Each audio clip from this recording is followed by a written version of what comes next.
land expert of COE Yashoda, and Mr. Ganesh Bhatta, Grand Secretary, Land Ministry of Nepal, will be discussing about the innovations and best practices. So, I welcome Sarita to have her presentation first.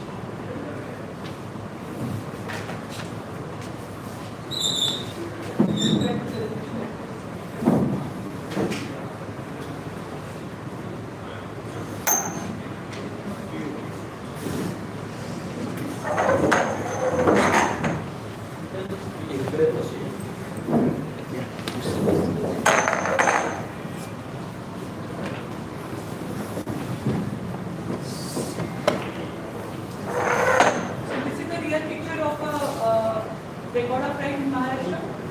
This was Aurangabad district record of right, which after conversion looks like this. So this is what we have done in Maharashtra. This is one of the best practice which many states have already applauded. Next week. So this is the whole process which I am presenting as a best practice. This is what all we have done for reaching to a stage where we can say that Maharashtra's record of rights is 100% digitized, and we are also updating it digitally. We have created online processes to digitally update on the record. So let us go one by one. Next slide, please. So first, what we did is 7-12 configuration.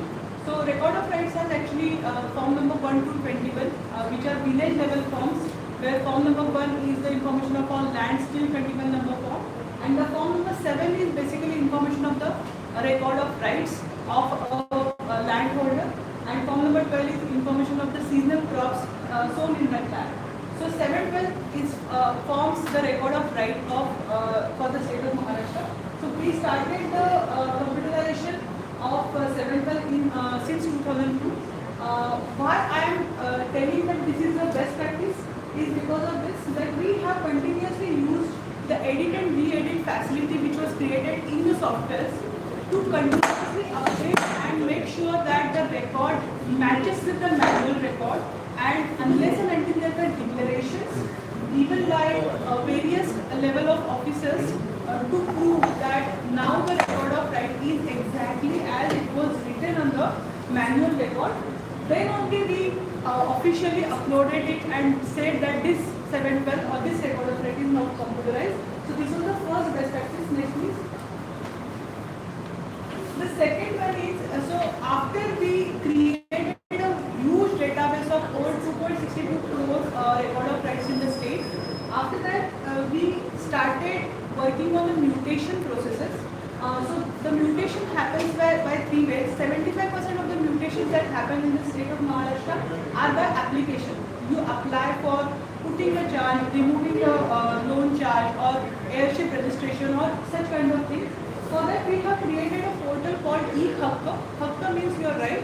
So there is an e-Hakka portal which is basically acting as a transparent interface between the common citizen and the village level officer or patwari or talati, where the person need not contact or communicate directly with the person. He can just use this platform. He can apply online, go to any net cafe or sit on any computer in any corner of the world, and he can just apply.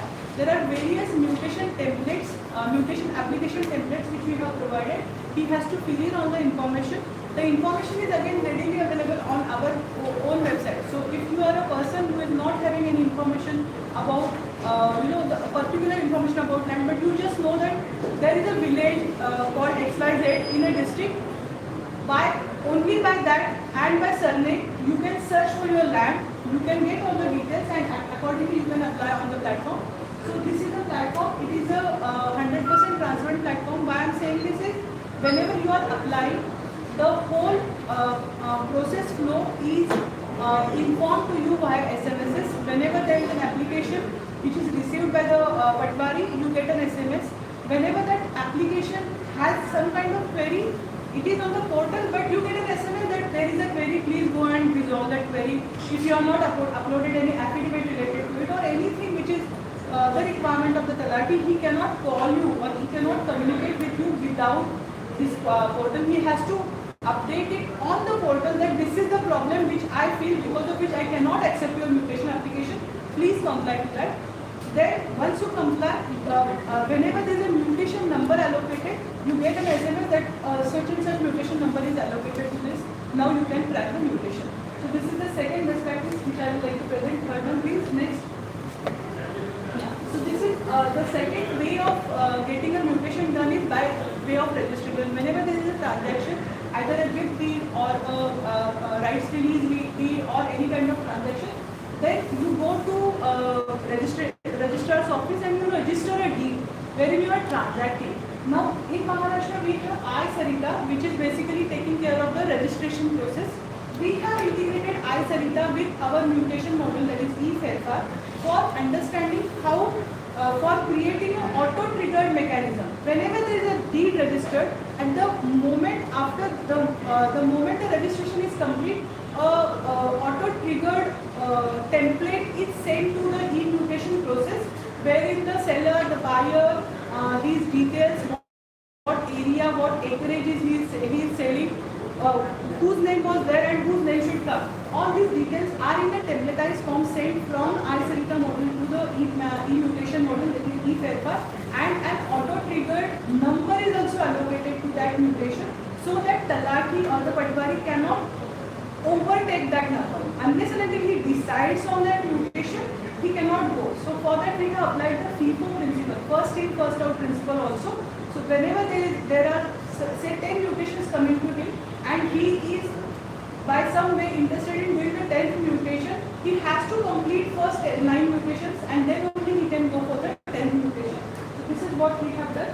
So we have applied various FIFO techniques in between so that transparency is maintained, integrity of the person is also checked, and we also can monitor the date of disposal required. Next please. Yeah. The third way of mutation is by order. So as I said, by application, by registration, and third is by order. So whenever there is an order of any authority which has effect on the record of rights, that order is supposed to be put through this order mutation portal. So the Mantralaya Revenue, from Mantralaya Revenue Minister till all these officers who are having an authority to create an order which will have effect on 7/12, we have created their logins, and these people, once they issue an order, can put in that order into the order mutation portal, and it directly goes to the respective patwari, and the middle officers can supervise and monitor all the processes. Next please. So, same thing which I explained. Next. Yeah. There is one more requirement which is called, which is in the first session I was saying that we are digitizing in a very big way. We are doing multiple things. There are people who are buying on this request, but there are people who still require a simple plain 7/12 extract with a blue pen signature, so that they can apply for loans to a sahukar. So we need to facilitate to them also. So we have created a system wherein the person can go to Patwari, but Patwari is not going to issue him a manual record of right. He will again issue him a record of right which is printed, which is updated on the mutation module, but he will have authority to sign on it. So that DDM module which we have created. Next. This is a very important facility which we are trying to create. We are not very successful yet. So we have, sir, this is related to what we were discussing in the morning about lease payments. So what we are trying to do is we are creating a ecosystem wherein civil courts will speak with us. All the civil courts will speak with us because e-courts is active now. E-courts is a software which is used by all the courts for dealing with any kind of land dispute. So what Maharashtra has requested to the e-courts system is please integrate our API with your e-courts data entry module, whereas whenever the person selects any land from Maharashtra, he will have to select it from the API, and he will then enter all the dispute details, whatever dispute he is having, and admission number or an actual petition number will be allocated to him. Whenever such number is allocated, we will just get that information and display it on our board. So if there is any case pending, just pending, there is no stay, there is no order, but that case is pending there, then in that case it will be visible to the person. This facility we have made freely available on our website. So if a person is going to buy some kind of land, he can just go on this portal and check with the survey number put in there whether there is any civil court case pending. Next please.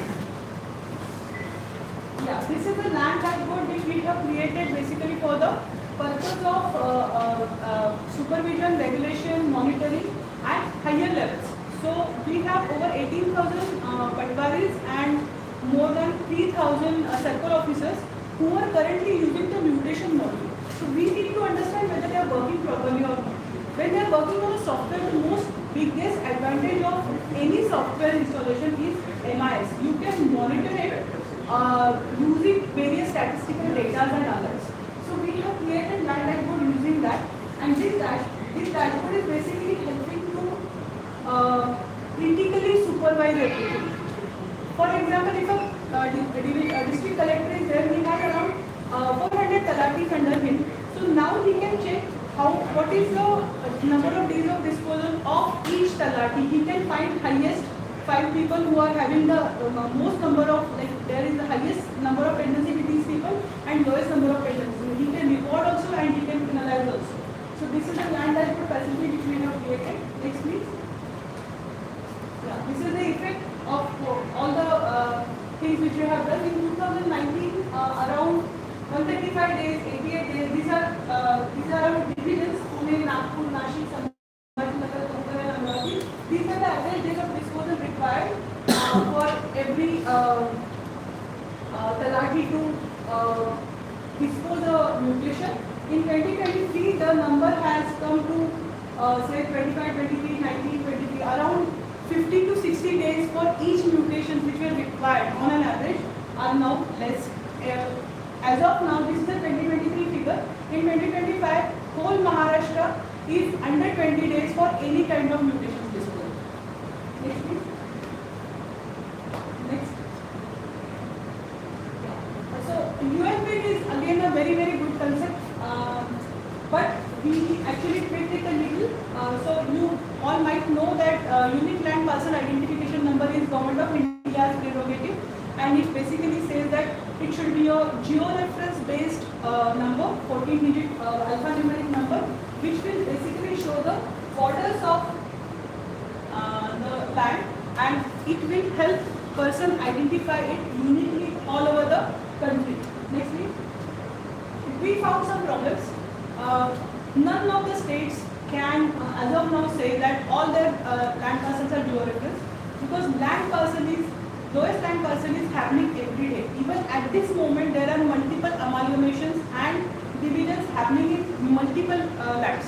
So you cannot generate land parcels ULP on the fly unless and until you integrate every single system, because still land measurement is a physical activity.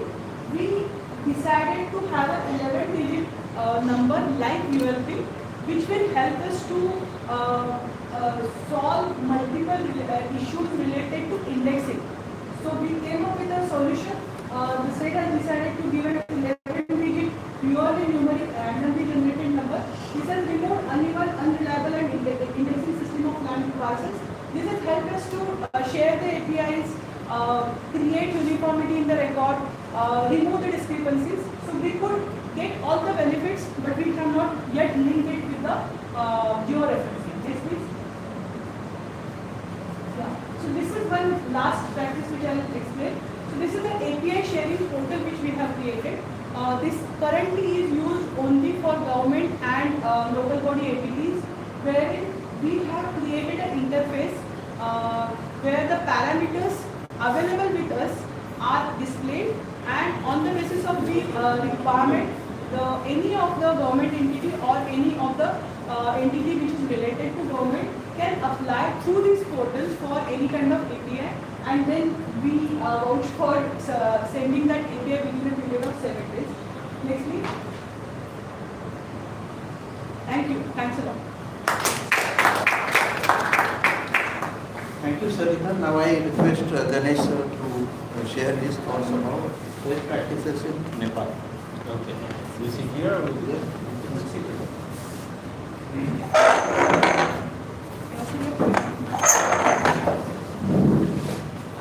Thank you, sir. I will sit with you. Or I stay. I don't know. No problem. What's the protocol? Will you No stay? problem. You cannot see, that's why I was typing. Presentation. Okay. Thank you so much for this opportunity. In fact, I was given the schedule for tomorrow. I unfortunately did look at the revised one, so that's why I couldn't come up with my slides. Okay. By the way, thank you, ma'am. This is Sarita, ma'am, right? That's why it's I say, right? I was thinking that since you developed the system and so you nailed it after you. That was developed by Honorable Nitin Khalid sir in Okay. 2002. Okay. I have to join the session What a week coincidence that the afterwards. system is named after you, so that's great. Thank you, ma'am. By the way, I will be trying to cover overall land administration system in Nepal, what innovations we are trying to bring in it. So, I was listening to the word Tahsildar, Patwari, and in fact, in ancient times, we also used to have these terminologies for mostly the village heads were appointed by the government, or either village heads or the person who has close relations with the government. They were used to be appointed as Tahsildar, Mukhia, positions were there. So we have reformed our land administration system since 1960. So we don't have Tahsildars, Patwari, Mukhias, Zamindars, so land revenue office is taking care of these tasks at this moment. So Nepal is new federal, practicing new federal structure, and we are supposed to decentralize all land administration activities. As of now, we are still looking at from the federal structure. The main issue is we are trying to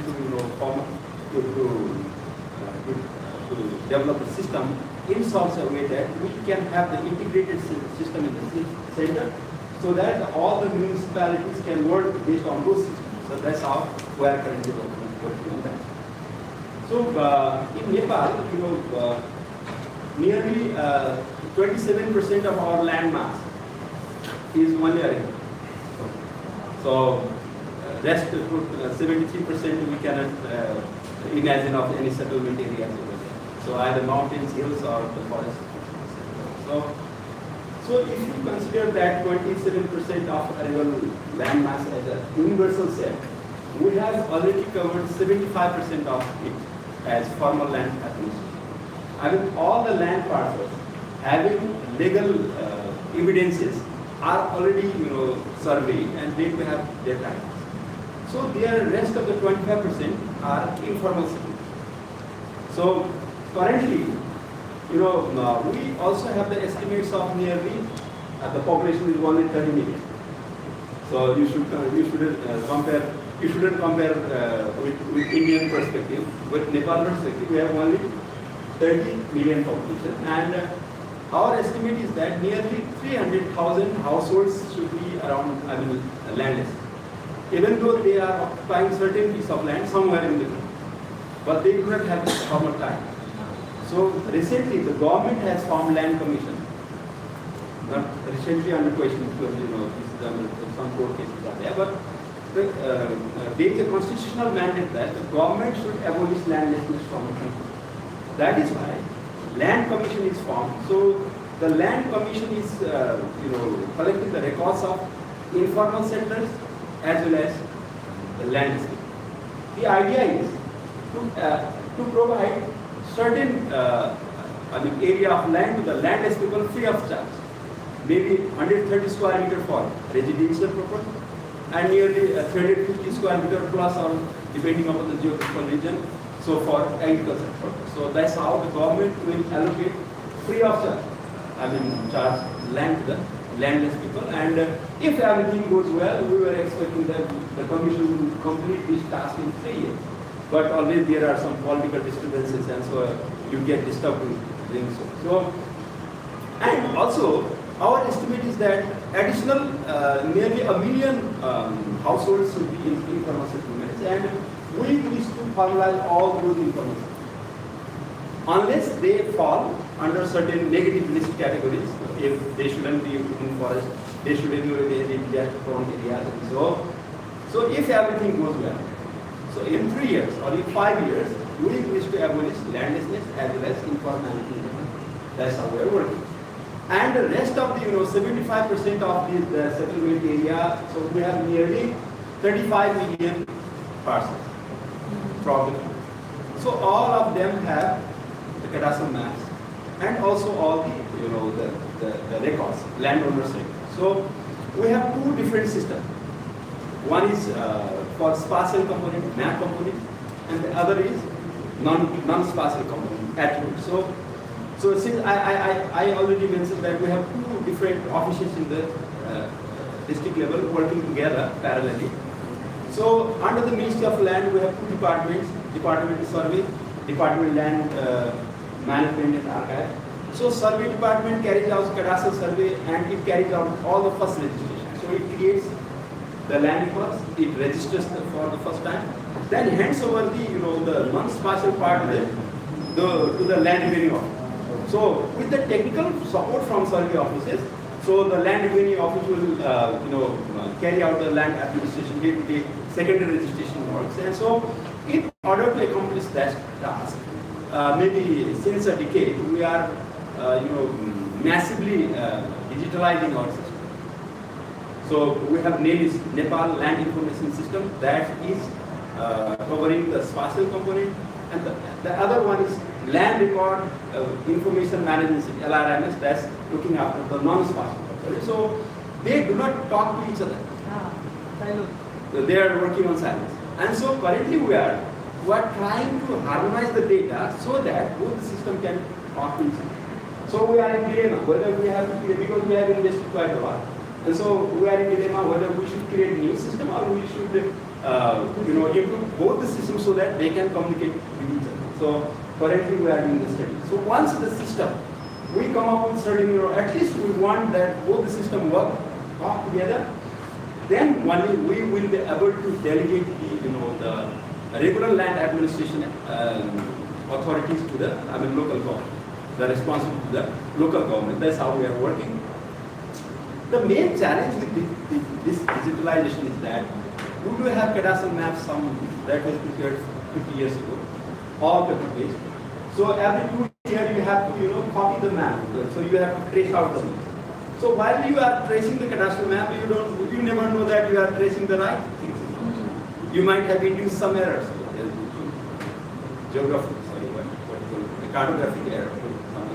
So while you scan, while you digitalize, even during digitalization, there are chances of error in scanning.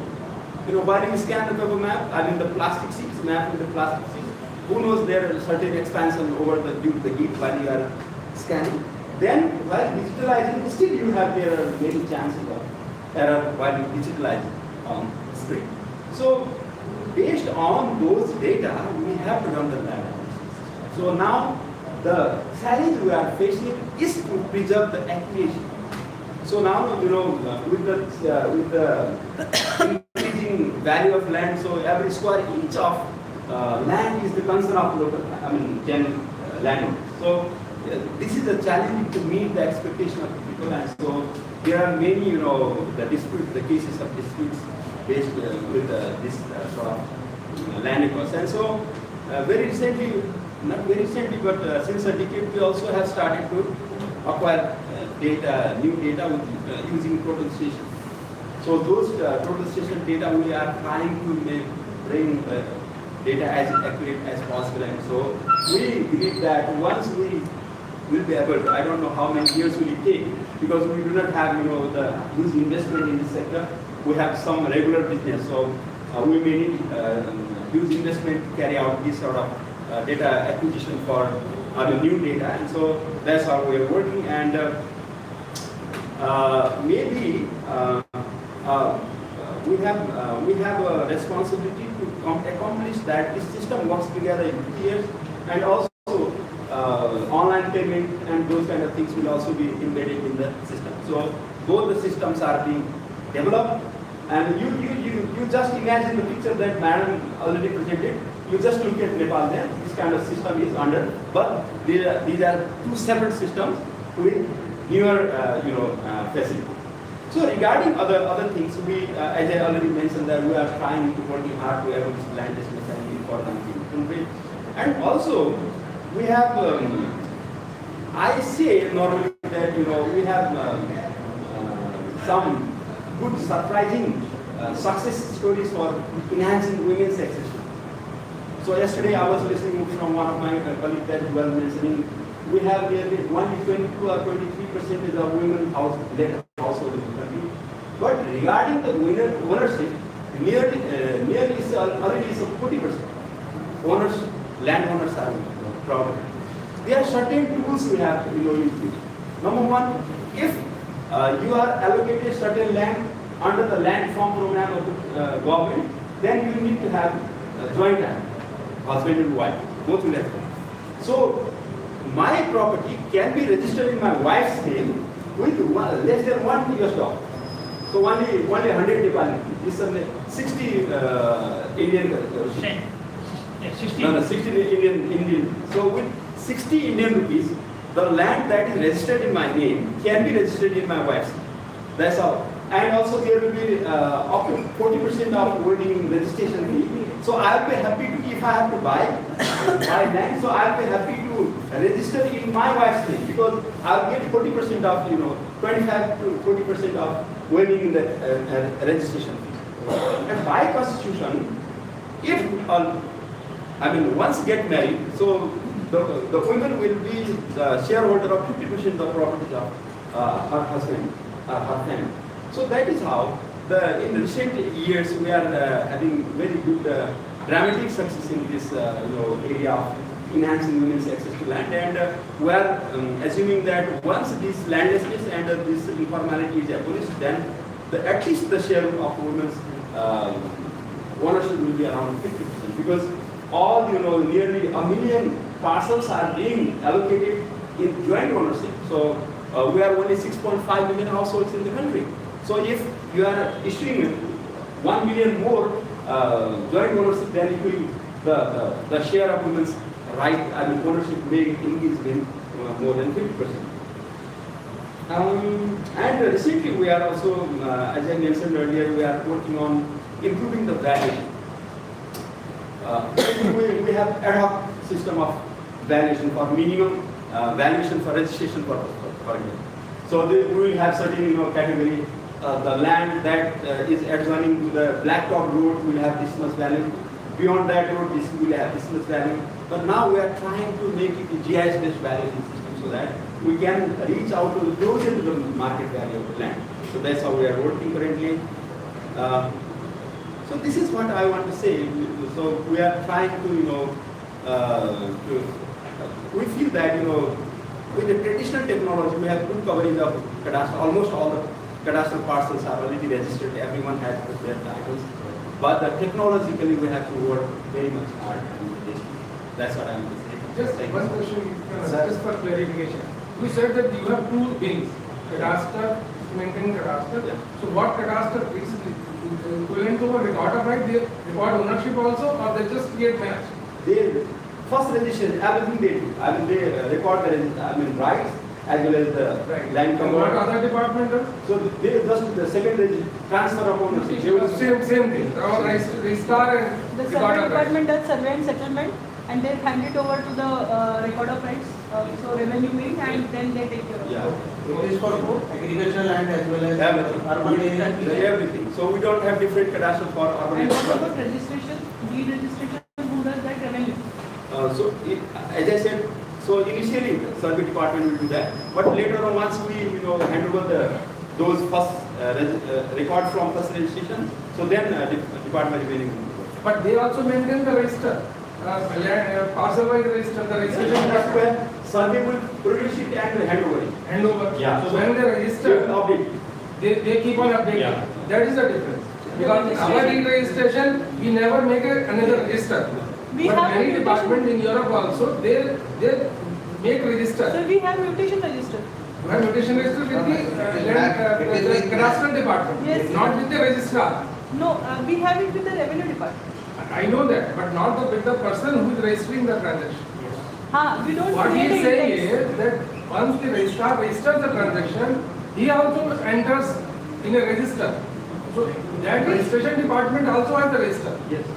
We have full Land parcel wise register. We also have index 2 is basically an index, ना? हाँ, वो index 2 जो है वो बहुत ज़्यादा इतनी अच्छी तरह से मेंटेन नहीं हो रही है। अरे सर वो तो ऑटो जनरेट होता है महाराष्ट्र में। ठीक है, हो सकता है आपके यहाँ थोड़ा सा बेटर होगा। और दूसरी बात है कि उसमें रेफरेंसेस हमेशा कैडास्ट्रल होते हैं। शहरों में तो आपके गली नंबर के हिसाब से और उसके हिसाब से Not with respect to map. Yes, it is not your reference. इनके यहाँ चूंकि सारा का सारा अर्बन एरिया में भी खसरा नंबर पड़ा हुआ है, parcel number, Yes. So that is being generated. I have one question. ये आपके जो टेरेस्ट्री है, is it your reference? It's half of the country reference, but half not. Because we started cadastral survey back in 1964, 67, and so we started georeferencing from 1973 or yeah, it's 1971, after 1971. So the From 60 to yeah. So because at that time, the one of main objective of that cadastral survey was to impose shilling on land. So we surveyed most important land during those 5-7 years. And so most important lands were based on local control. But now most of those districts are also already georeferenced. Few, some are not georeferenced. But while digitalization, so they have done some. I don't know how accurate these are, but for land use data, while creating land data, they have some sort of georeferences already, but we have to check it. And in case of dispute on ownership, which register has legal value? With the registrar or with the survey department? No, with the registrar. With the registrar. And then when a transaction is registered, whether survey department also makes some changes in its record or no? Only if there is a parcel subdivision, Then only. then only. If it is the whole parcel is Exactly. yeah. So why then what is the need to talk to each other? Because that registrar has the complete record. They have got spatial component. They should also. But they have already transferred unless there is a division. The map is with the survey. Yeah. That remains with the survey. Yeah. So revenue is non-spatial. Thank you.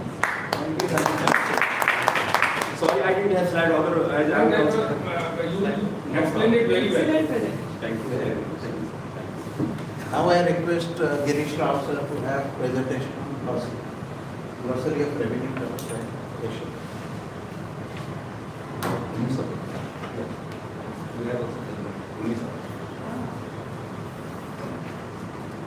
Namaste. So this presentation is comes under this innovation. Next slide. We have prepared the glossary of revenue terms. This project was initiated by Department of Land Resources, Government of India. So the background is this project is it was the initiative taken by the Department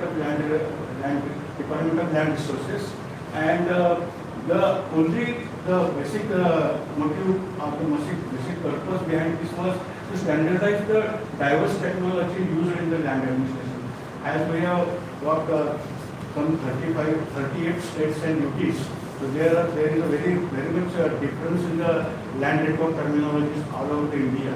So DOLR feels that it should be harmonized or standardized, or it should be collected in the form of a glossary so that it can be helpful to the citizens, researchers, and all other concerned persons. That's why the core objective was to provide meaning for the land-related terms used in the different languages and the context across the country in English, Hindi, thereby adding mutual understanding and interoperability in the digital land record system. So the main objective to be given in English and Hindi along with the local language. Next. So the project was started, project administrative approval was given by DOLR in May 24, and this task was assigned to COE Yeshla at Pune, and the scope of works as enumerated here. the compilation of the terms and words appearing on the textual record of rights of the states in the three languages, that is Hindi, English and Roman state language. Compilation of the word terms appearing or printed on the cadastral maps, which also is trilingual, and establishing equivalence or similarity between the terms used in the different languages. So the final output of the glossary was is expected to be glossary of revenue terms collected from all 36 states and union territories, along with the meaning in English and Hindi. So next. So as the project started, the project was based in the following manner. That is a compilation of the nomenclature used in the major RO forms in the different states, in compilation of the various main fields in the RO, and third is the subfields. So conceptually, if you see any RO in the field, first is the name of the RO, that is the record of rights. What we call is a record of rights is a form of record in which the names of the persons of the concerned land persons are there. So first, in the first phase, it was nomenclature of the RO was identified. Then second phase is the main fields in the RO, like with some common fields like area and the name of the holder or the tenure on which the land is held. Then some encumbrances. So these are the broad categories of the field. There are different nomenclatures for this different RORs in the fields. So we have collected the main fields name, and then some subfields like suppose area is there. Some states area is mentioned in the hectares and hours. Some it is bighas. Some in southern state it is in some different units. So that's why in the main fields there are subfields are there. Suppose occupant is there. Then occupant is also held the land on the different conditions of land. In Maharashtra it is called the occupant class 1 if it is a freehold land. And if it is having a certain restrictions on the land to be held, it is in the class 2 occupant. Likewise, this comes under this subfields, revenue terms. And third was the establishment of equivalence or similarity. So, comparing the various terminologies all over the state, what will be called as a owner of the land? Owner is a very wide and very legal different meaning. But in ROR, the name of the occupant or the name of the holder appearing in ROR is have different names, nomenclatures. So having the establishing the equivalence or similarity means establishing the context of similarity, like occupant and the legal context also. So we are trying to establish this equivalence or similarity. Next. So what we have done till today is the information collected from all states were asked to submit the information. So YESTA devised specific forms to collect the information from the various states and UTs, and all the states were asked to submit the information in the designated format. And then nodal officers. Divider also request ask all states to appoint the nodal officers all over the states and UTs, so that information can be obtained from the one point of contact. Then we have got a rigorous follow-up with the nodal officers. Then sometimes it was very difficult to explain the concept of the glossary to all states, so we have got a online training or online orientation of the all. Then all COEs, all the 5 COEs established all over India, were actively involved in the glossary to have the coordination between the states, and online review meetings as a usual part of the process. And lastly, in October, we have got in January 25, we have got one glossary workshop for the speed of this work. Next. And lastly, I don't mention there, but in August, it's October 31st and 1st of November, we have got a national level workshop after completion of this work. So, what were the challenges encountered? So, the learning lessons for all of us. What is the states have submitted incomplete information? So not due to their inefficiency, but due to the lack of communication, lack of understanding the concept. So we asked them to again resubmit the information.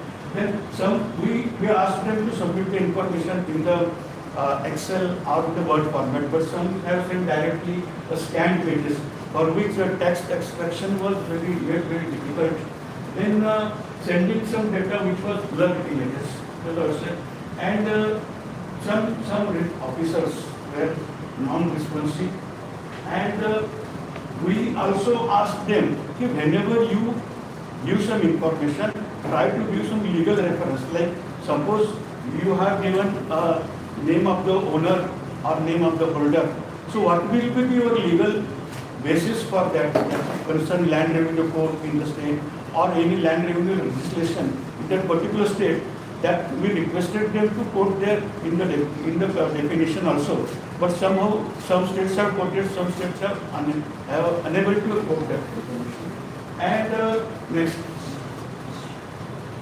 Then we have got prepared this glossary, and this glossary was sent to all states for the verification. Now at present, all 34 out of 35 states, 35 states and UTs, 34 states and UTs have submitted this. One state is remaining, so we will submit it on later on. So now I will just explain what we have done here. So this is the glossary. This is the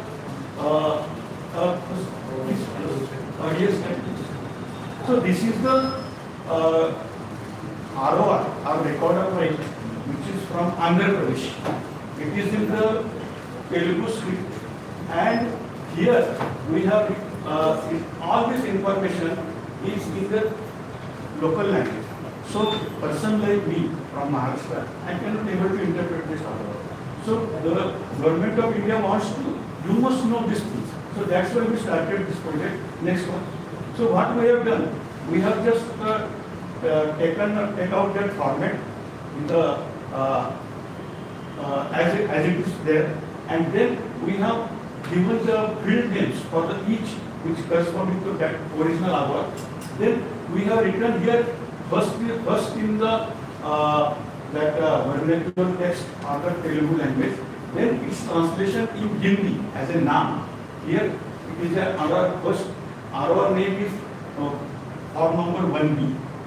Which is form number 1. So now here first is the name of the third number column.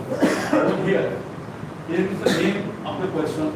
Then it is a name in the English and then vernacular. Likewise here district, field number 1 is a district, field number 2 is a mandal, it's a part of the district, and then village name. Likewise all these fields are numbered, and after giving number they are also translated into 3 languages, so that one can interpret, whenever you interpret this in the is known language. Next.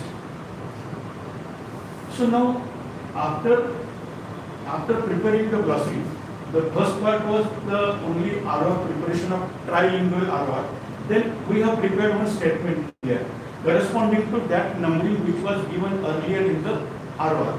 So for the 10 number of 10, field number 10, serial number 10, there was so here you can see here land classification 10 number field. Next. So here is a land classification number 10. So we have translated in over here also in Hindi, in Tamil, sorry, in Telugu, and then its transliteration, what is called the Bhumi Vivarana. Likewise, for all the states, this table was prepared. Next.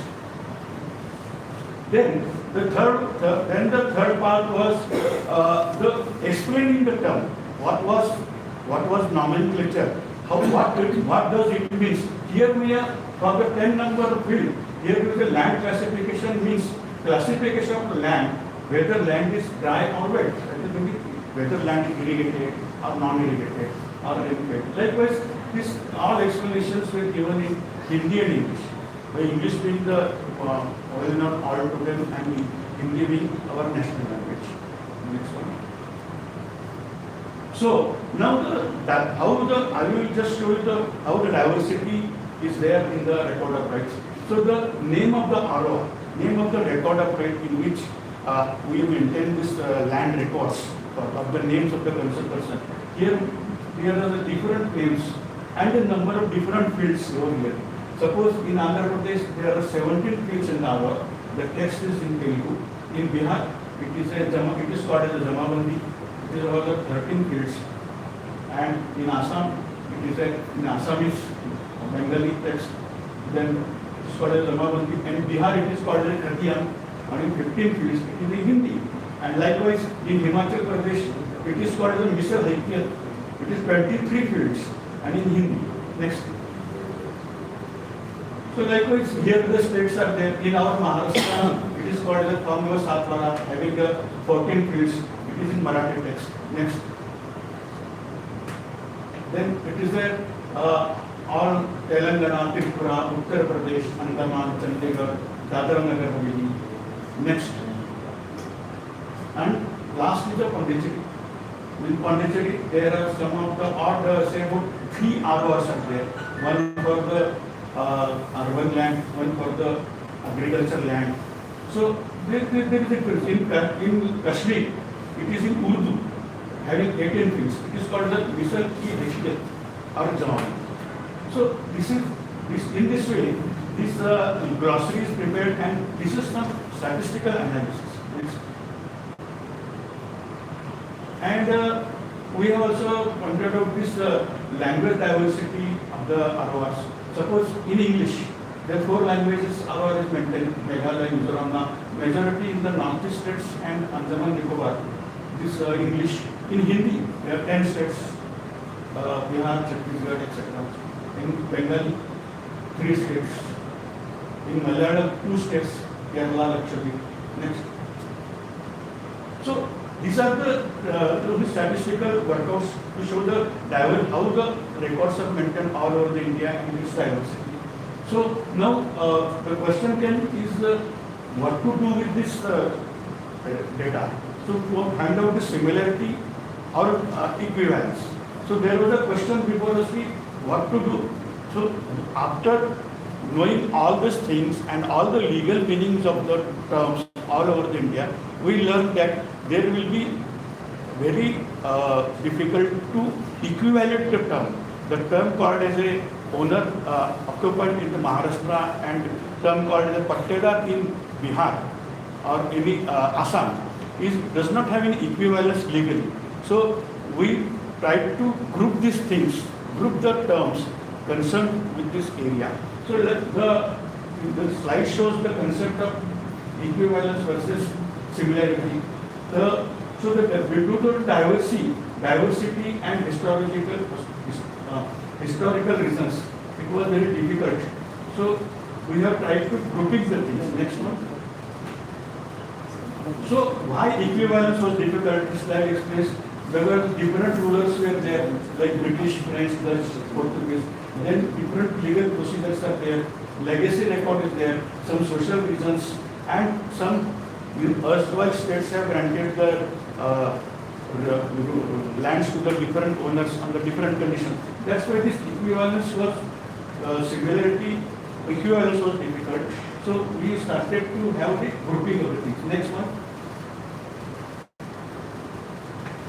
Now I will just show you this. I will not go into details of this. The term in occupant, that is the owner of the land, is called as a Pattadaru Peru in Andhra Pradesh. Yeah. So in Assam it is called as a Pattadar Nam, and in Bihar it is called as a Riyat Nam, and Maharashtra it is called as a Bhogavdar Nam. So there is a diversity also here. So equivalence is rather difficult. Next one. Same case with the tenant. Tenant in Gujarat, tenant in Gujarat, Odisha. These are the sample examples. So the details are recorded here. Next one. So now the tax on the land revenue. It is called as land revenue. Tax on the land. It is a Bhu Rajaswa in Andhra Pradesh, in Adya in Karnataka, in Shuk in Telangana, and Malwani in Goa. So of course, the purpose for this tax is collected is also different. That is also a different legal issue. Next one. So what we have devised with our Gaikwad sir and our DG sir, we have proposed government of India to have a grouping of terms. Instead of equivalence, which was very difficult, so grouping of terms like geographical location, like land parcel ID, then assessment. So in that, in this grouping, it is very well possible that the geographical location terms can be grouped up for all the states over here. For the land parcel ID, we can group that things. For the assessment, tax, we can group the things, and we can showcase that thing, so that legal issue will not arise. One question is, while publishing something, legal issues should also be given a prime importance. Next. Like these are the examples of grouping, like tenancy rights, mutations, boundaries. Next one. So, thank you.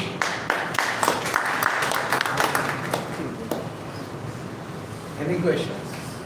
I have a question. Yes.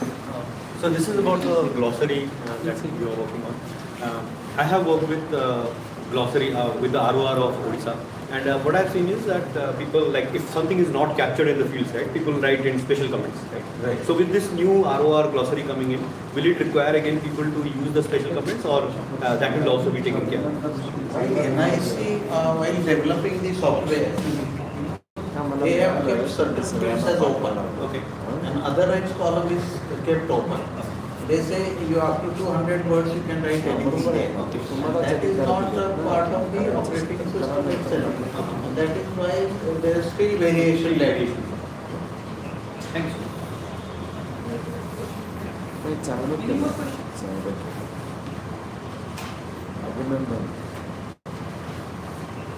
Any questions? Did you find this interesting? Sir, can we develop any kind of application, mobile app for this? No, I think CDAC and Bhashini, they are going to work on this. Bhashini basically for literature, from literary point, and CDAC to technology. And eventually they will develop an app so that they will also initially develop help. Like if you click any word in Marathi 712X, right, you will initially get a help in all 28 languages. So this word would mean this in Andhra, this word would mean dash in Gujarati, something like that. This is also quite interesting from literary point of view. You know, while we try to unify and standardize, we should not lose the regional diversity we have. In our culture only these words have evolved over the years. For example, Kali Hai in Marathi is nothing but land. So the word should appear somewhere in the glossary.